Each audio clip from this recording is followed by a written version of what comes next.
This is a reading from Modern Saints by Anne Ball. 10. St. Peter Julian Aymard. St. Peter Julian Aymard, SSS. Born 1811, died 1869 in France at the age of 57. One day when Peter Julian Aymard was 5 years old, his sister found him in church, perched on a stepladder behind the main altar, with his ear pressed to the tabernacle. When she asked him what he was doing, he told her that he was praying close to the Blessed Sacrament so that he could better hear him. With the simplicity of childhood, Peter had realized the truth that was to become the center of his life, the real presence of Jesus in the most blessed sacrament of the altar. Today, the reception of frequent and even daily communion is not an unusual idea. In fact, it is encouraged. In Peter Julian's day, however, the remnants of a great heresy called Jansenism were still being felt all over Europe. Among other things, this heresy taught that Holy Communion was such a privilege, and the laity were so often unworthy that monthly or even yearly communion was acceptable. Anything more frequent was considered a sign of vanity on the part of the recipient. In a day when scriptural studies were somewhat dormant, Peter Julian saw that the presence of God over the Ark of the Covenant in the Old Testament was a type of the Eucharistic presence of Christ to the Christians of the New Testament. His thoughts on Holy Communion were expressed before the pronouncements of St. Pius X, the great Pope of the Eucharist. Peter Julian's practical advice about the reception of the Eucharist is as current today as it was when he wrote it over 100 years ago. In Pope John XXIII's homily on the occasion of Peter Julian Aymard's canonization, he honored this saint as a perfect adorer of the Blessed Sacrament and enjoined the faithful, after his example, always place at the center of your thoughts, of your affections, of the undertakings, of your zeal, this incomparable source of all grace, the mystery of faith which hides under its veils the author himself of grace, Jesus the incarnate Word. The life of Peter Julian Aymard exemplifies the truth that the Catholic home is the cradle of sanctity. His father, Julian, had worked hard at a variety of jobs to bring his family out of poverty, and at the time of Peter's birth he was a moderately successful owner of an oil press and cutlery shop. His first wife had died after bearing him 5 girls. 4 of them went to live with relatives, but one, Marianne, came to live with Julian and his second wife, Peter Julian's mother. Both his mother and this half-sister were very devout. From the time he was a baby, they took Peter Julian with them on their daily visits to the Blessed Sacrament. Some of his first memories were of being in front of the golden monstrance. Although for many years M. Aymard vigorously opposed Peter Julian's vocation, he finally allowed his son to follow what he felt to be God's will. The early refusal is explainable in part by the fact that Peter Julian was an only son, and the only survivor of the 4 children by Julian's second wife.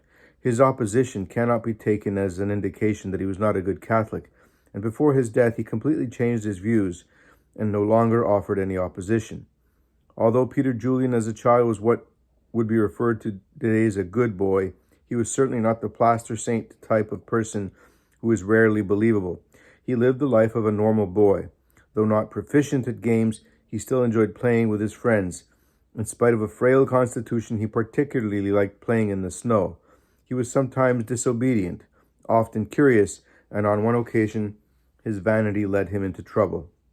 Napoleon Bonaparte had recently marched through town at the head of his army. The little boys immediately began to play at being soldiers. The better equipped you were, the higher your rank in this miniature army. Peter Julian spied a real military plume in a variety shop, and temptation overcame him. He stole the plume and sneaked it out of the shop.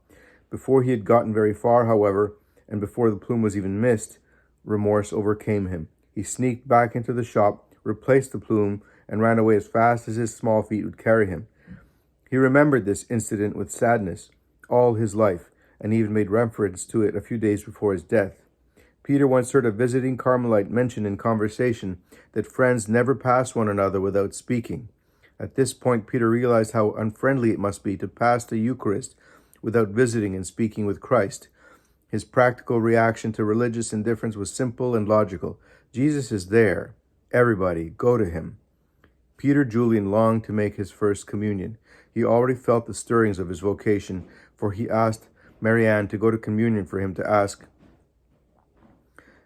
that he might become a priest. He began serving Mass on Sundays and weekdays. It was the custom for boys who wanted to serve Mass to go through the streets 15 minutes before Mass, ringing a bell to summon the people. Peter loved doing this so much that he sometimes took the bell home the night before. Peter had gotten as much education as was common for boys of his class, so his father brought him home to work with him on the oil press. Realizing that he needed to learn Latin, Peter began to study it on his own. He got some seminarians to show him how to do the declensions, and studied from an old Latin grammar book he had bought. One night, when Peter was 17, he overheard his parents discussing a marriage for him.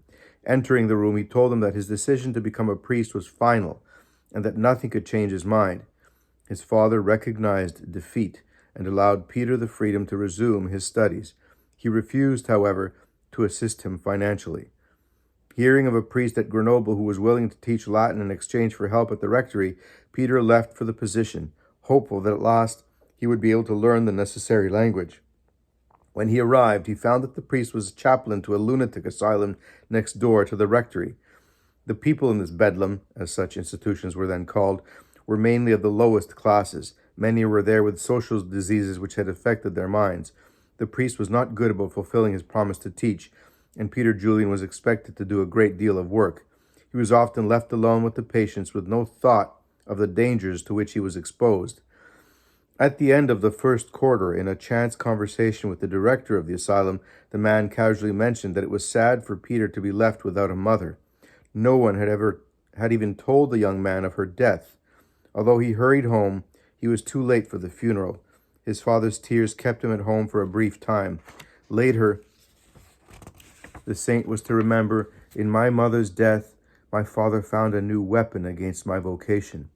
In 1829, some mission priests came to preach a mission. They were Oblates of Mary, members of a new society formed to preach in the vernacular. They attempted to help the people to understand their religion better. The preacher is so impressed Mr. Aymard that he allowed his son to leave to become a novice in that order. But Peter's deficiency in Latin was to prove his undoing. He had to study so hard to overcome this that he ruined his health and was sent home dying. His condition was so poor that the priest was sent for to give the last rites, but Peter Julian prayed to be allowed to offer at least one Mass before accepting his death. This prayer must have pleased God, for Peter soon recovered his health. After his convalescence, and through the help of the founder of the Oblates, Peter was admitted to the diocesan seminary and was finally able to complete his studies and be ordained. There was no work open, and he again applied for admittance to the Oblates, but was turned down because they felt his health would not stand the strain of their missionary apostolate. He was given a parish where the parishioners remember him as a good and dedicated priest who spent a great deal of time in the presence of the Blessed Sacrament. One mentioned that he spent as much time in the church as in the rectory. Father Aymard met some members of another new order, the Marist priests. Because of his devotion to the Blessed Mother, he wanted to join this group. Though reluctant to lose such a good parish priest, the bishop consented, and Peter remained with the Marists for 17 years. After this time, he became to realize that every mystery of the faith had a religious order dedicated to it, except the mystery of the Real Presence. He received the inspiration to establish a community of religious whose major purpose would be to dedicate their lives to the adoration of the Blessed Sacrament. He wanted it to be a part of the Marists, but the superiors felt they could not undertake this work. Instead, they willingly released Father Aymard to follow what he believed to be his calling. He appealed to the Pope, who granted him permission to found the congregation. The young congregation was beset by a number of problems. Money was a scarce commodity. In the first house, the altar was of plain wood. On one occasion, Father Aymard was happy to report, "Today we covered the altar with calico, which cost us 8 cents a yard. It looks much better."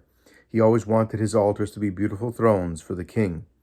Father Aymard also wrote a number of books on all aspects of devotion to the Most Blessed Sacrament.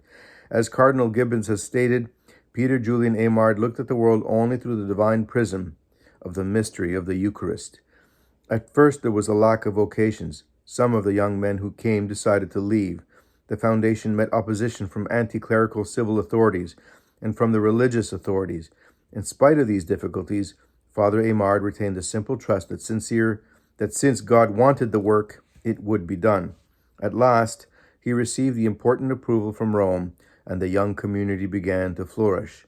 At one time, a young sculptor who had entered the order after an emotional time in his life was introduced to Father Aymard. After some talk, Father Aymard said, "I hope God will forgive me the sin of vanity if you find your true vocation here." The young sculptor said earnestly, "I will try." When the priest questioned him about his art, he mentioned that he intended to give it up completely. "There is no hurry, Brother Augustine. You will find your vocation here or not, as it pleases God. However, one should not enter our order as an escape, but as a fulfillment." Later, the saint counseled the young man to leave the order to resume his art. He led him to the realization that art, rather than the life of a religious order, was to be the young man's life work. A bronze bust of St. Peter Julian Aymard, sculpted by this artist, Auguste Rodin, is considered to be one of his finest works.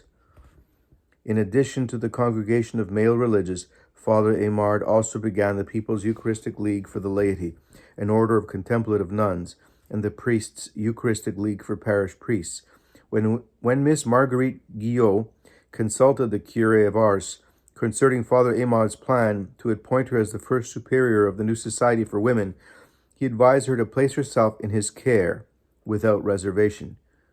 "He is a great saint," St. John Vianney told her. "When you see him, tell him for me that all friends tell each other when they meet, and tell him for me all that friends tell each other when they meet, and that we shall all meet in heaven."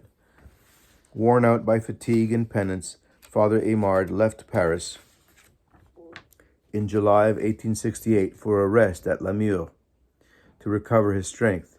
On the way, he took an outside seat in the coach, giving the better inside seat to another passenger.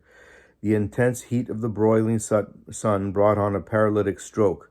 Once at Lamure, Father Aymard's health was so poor for him to rally against a number of complications, and he died peacefully on August the 1st. The documents carefully assembled immediately after death of Father Aymard testify that many of his first associates believed that they had lived in the company of a saint.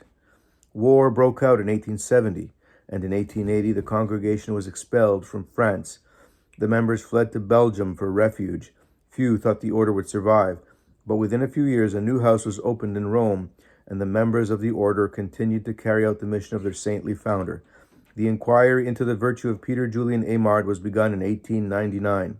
Cardinal Gibbons wrote of him, "We know of no apostle of modern times who has so thoroughly imbibed the Eucharistic spirit as Venerable Père Aymard."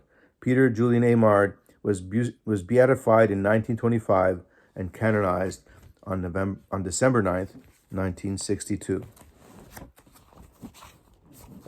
Here's a picture of him.